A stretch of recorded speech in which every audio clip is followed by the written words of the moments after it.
আসসালামু আলাইকুম এভরিওয়ান। আশা করি যে যেখানে আছেন আল্লাহর রহমতে সবাই ভালো আছেন। আমিও ভালো আছি আল্লাহর রহমতে।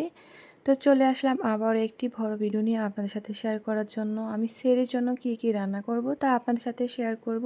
সেহরির জন্য নিয়ে নিয়েছি পুঁই শাক আর হলো মুরগির মাংস।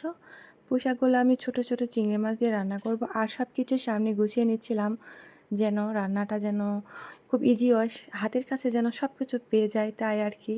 আমি তো আবার সব কিছুই আপনাদের সাথে শেয়ার করি। আমি কীভাবে করি আর রান্না করি। আসলে হাতের কাছে সব কিছু থাকলে রান্নাটা একটু তাড়াতাড়ি হয়ে যায়।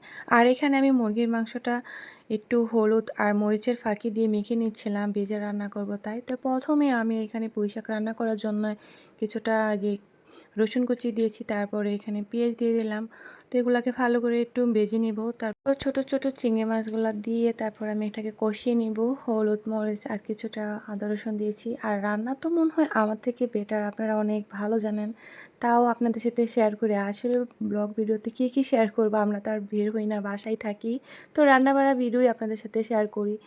কেয়ার করা যদি ভালো লাগে অবশ্যই পুরো ভিডিওটি দেখবেন। আর এই যে পুঁই শাকগুলো আমি এখন দিয়ে দিলাম। আর ছোট ছোট চিংড়ি মাছ দিয়ে পুঁই শাক খেতে তো খুবই ভালো হয়। আপনারা কে পছন্দ করেন ছোট ছোট চিংড়ি মাছ দিয়ে পুঁই শাক, অবশ্যই কিন্তু জানাবেন কমেন্ট করে। তো যাই হোক, আমি এইখানে তরকারিটা অপর চুলায় বসাই দিলাম। আর অপর চুলায় আমি এখন মুরগির মাংস রান্না করব যেন তাড়াতাড়ি রান্নাটা হয়ে যায়। আর আমি মাংসটাকে ভেজে নিচ্ছিলাম। আর আপনারা কে মাংস ভাজা করে রান্না করেন আর কষিয়ে রান্না করেন অবশ্যই জানাবেন কমেন্ট করে। আমি তো দুইভাবেই রান্না করি, ভেজেও রান্না করি আবার কষিয়েও রান্না করি।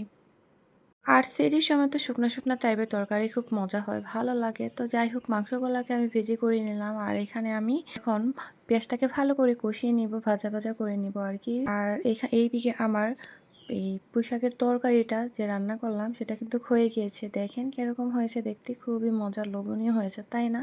আমি কিন্তু সবসময় বলে দিই যে আমার রান্নার প্রশংসা আমি নিজেই করি, আপনারা তো করেন না, কি বলবো বলেন।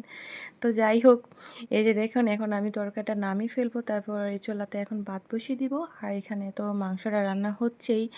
তো যাই হোক, এই যে দেখেন কেমন হয়েছে জানাবেন, কিন্তু জানাতে কিন্তু একদমই ভুলবেন না যে আমার হাতের রান্নাটা কেমন হয়েছে। তো যাই হোক, এখানে আমি মাংসটা রান্না করার জন্য মশলাটা কষিয়ে নিলাম। এখন দেন মাংসটা দিয়ে ভালো করে কষিয়ে নিব। এখানে কিন্তু আমি সবসময় অ্যাড করে থাকি, তারপর আবার ভালো করে কষিয়ে নিই যেন মাংসের সাথে মিক্স হয়ে যায়।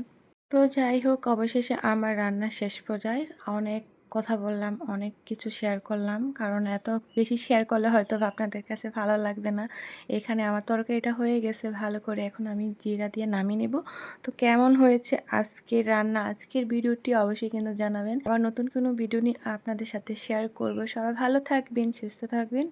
আল্লাহ হাফেজ। Thank for watching.